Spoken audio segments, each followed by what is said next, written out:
Supreme court న్యాయవాది తీవ్ర ఆరోపణలు.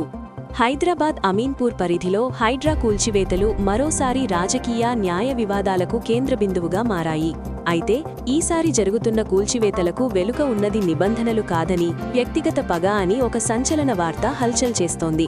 సుప్రీంకోర్టు న్యాయవాది ముఖిం తన నిర్మాణాలను హైడ్రా అక్రమంగా కూల్చివేస్తోందని ఆరోపిస్తున్నారు. ముఖ్య అంశాలు: వ్యక్తిగత పగతోనేనా?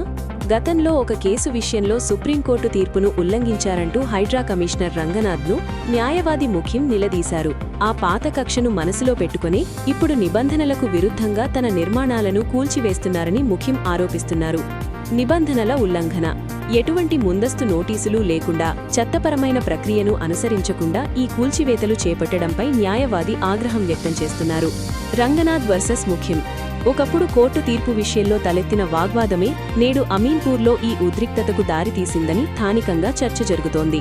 చట్టాన్ని రక్షించాల్సిన అధికారులే పగతో రగిలిపోతే సామాన్యులకు న్యాయం ఎక్కడ దొరుకుతుంది?